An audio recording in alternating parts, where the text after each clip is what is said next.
အား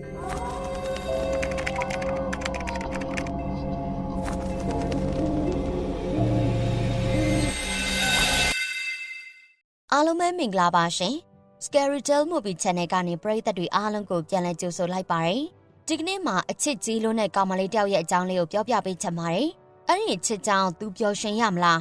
ဝမ်းနည်းရမလားဆိုတာကတော့ဇလန်လေးကိုကြည့်မှပဲသိရမှာပါတန်းနဲ့စကားမဆက်အမရဲ့ Lady King Squanty Handmade TikTok အကောင့်လေးကိုလည်းတွားပြီးတော့ follow လုပ်ပေးပါအောင်ရှင်အပန်းမကြည့်ဘူးဆိုရင်တော့အသေးလေးပါနဲ့ comment မှာတစ်ခုခုရေးခဲ့ပေးပါအောင်နော်ဒါဆိုရင်တော့ဗီဒီယိုလေးကိုစတင်လိုက်ပါမယ်ရွှေရောင်မီးဆိုင်များနဲ့ခမ်းမကြီးတစ်ခုလုံးထုံလင်းတောက်ပနေတဲ့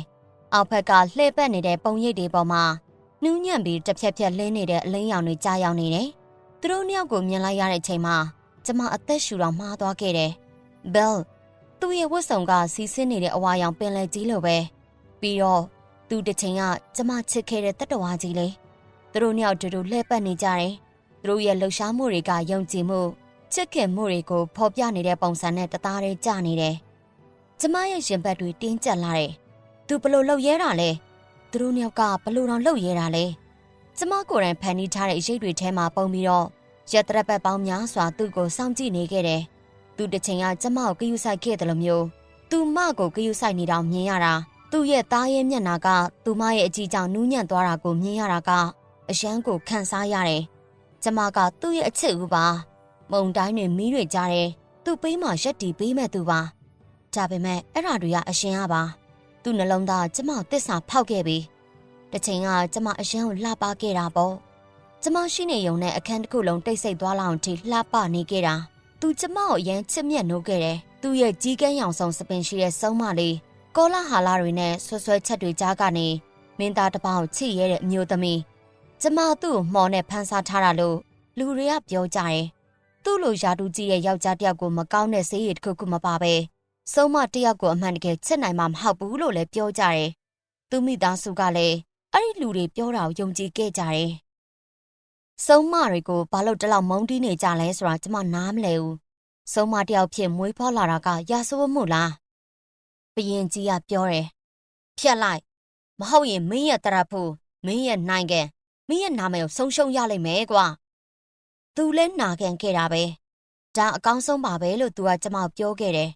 သူ့အတန်တုံရင်နေပေမဲ့သူမျက်လုံးတွေကသူ့သစ္စာဖောက်နေတယ်သူကငကြောက်တယောက်ပဲကျမအတွက်ပြန်ခုခံပေးဖို့သူကအားနေလို့နဲ့သူလက်ထွက်သွားတော့ကျမရဲ့နှလုံးသားကွဲကြွေသွားခဲ့တယ်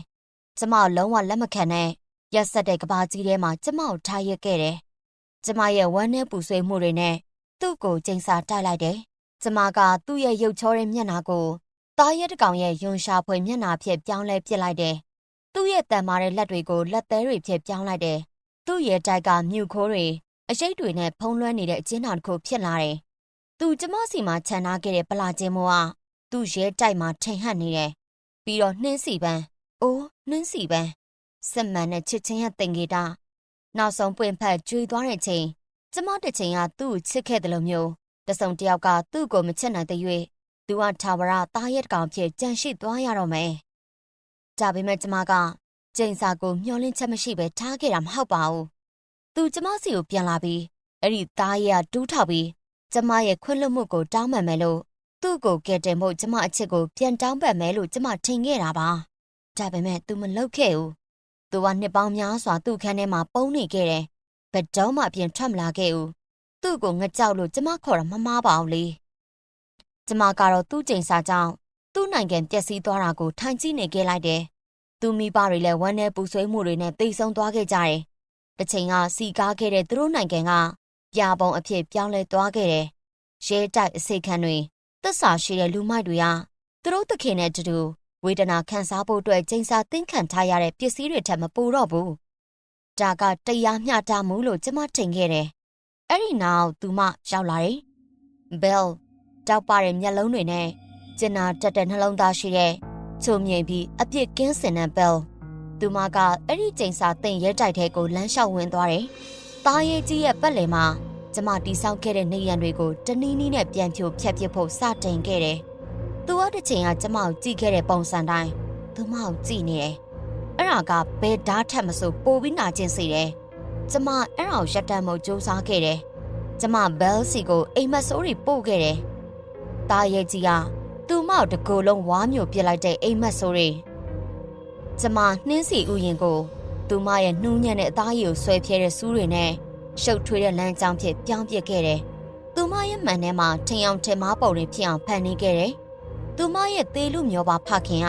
သူမကိုပြန်လာဖို့တောင်းပန်နေတဲ့ထင်အောင်ထင်မှားဖြစ်စေတဲ့ပုံတွေပေါ့။ဒါပေမဲ့တခုမှအလုံးမဖြစ်ခဲ့ဘူး။သူမဆက်နေခဲ့တယ်။စိတ်ပြန်အားငယ်မှုကြောင့်ဘဲလ်ကိုသူ့စနစ်ဖြစ်အောင်ယူဖို့ဆွဲလန်းနေတဲ့မာနကြီးတဲ့မှုတ်ဆိုးကက်စတန်စီကျမရောက်သွားခဲ့တယ်။သူမကိုတာရဲကဖမ်းကိုသွားပြီလို့မုတ်ဆိုးကြီးနာနာကိုကပ်ပြီးတူတူလေးပြောလိုက်တယ်။သူမကိုကဲတင်ပေးလိုက်ရင်သူမမင်းကိုပြန်ချက်လာလိမ့်မယ်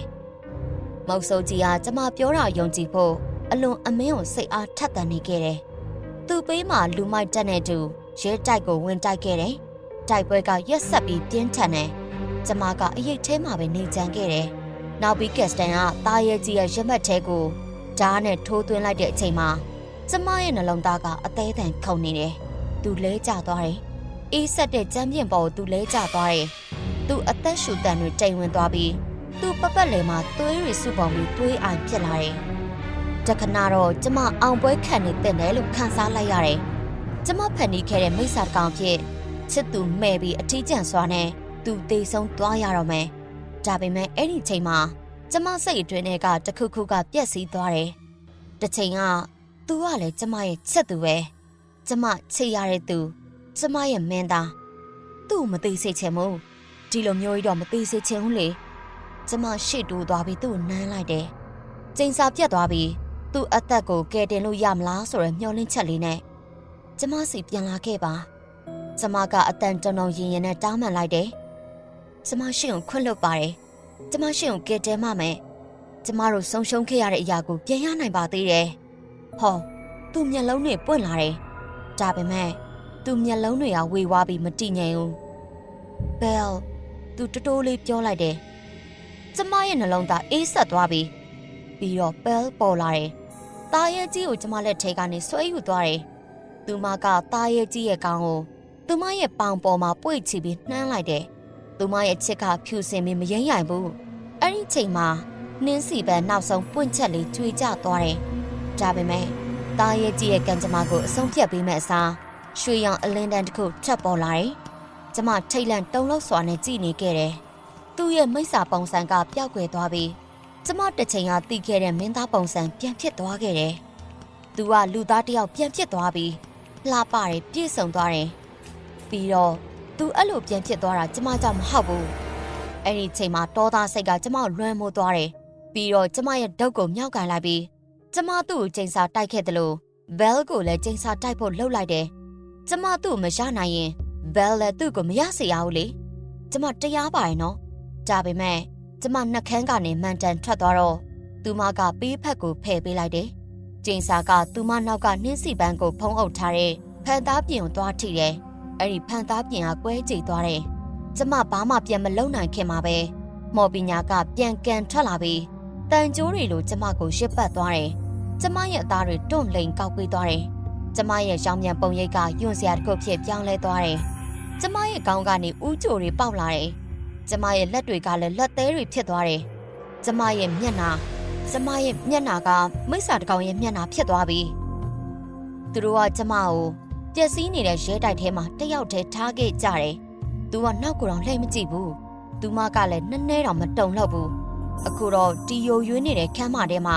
ကျမတယောက်တည်းထိုင်ရင်ကျမရဲ့ဘဝအကျွင်းချက်နေပေါ်မှာဖုံမောက်နဲ့တလိမ့်လိမ့်ထနေတောင်ကြည့်မိတယ်။အခုကျမကသားရဲဖြစ်သွားပြီး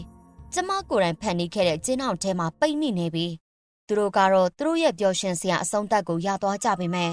ကျမမှာတော့တစ်ချိန်ကရှိခဲ့ဖို့တဲ့အချစ်တန်ရောစင်တွေပဲ့တင်ထက်နေတာကလွဲလို့ဘာမှမကြံတော့ဘူး။ပြီးတော့အဆိုးဆုံးအရာကပါလဲသိလား။ကျမသူ့ကိုအခုချိန်နေချစ်နေရပဲ။အခုလည်းချစ်မယ်။နောင်လည်းချစ်မယ်။တီတီတိုင်အောင်ချစ်နေမှာပဲ။အိုကွာကုံကုံပြောရရင်တော့ကဘာကြီးပြက်စီးသွားရင်တော့ကျမသူ့ကိုချစ်နေမှာပဲ။ဟုတ်ကဲ့ပါရှင်။ပရိသတ်ထဲမှာရောဒီတဲ့ကောင်မလေးလို့အချစ်ကြီးတဲ့သူများရှိပါရဲ့လားရှင်။ comment မှာရေးခဲ့ပေးပါဦးနော်။အခုလို scary story လေးတွေသဘောကျရဆိုရင်တော့ကျမတို့ channel ကို like and subscribe လုပ်ခဲ့ပေးပါအောင်ရှင်။ ကျမကတော့ Lady ခင်ပါ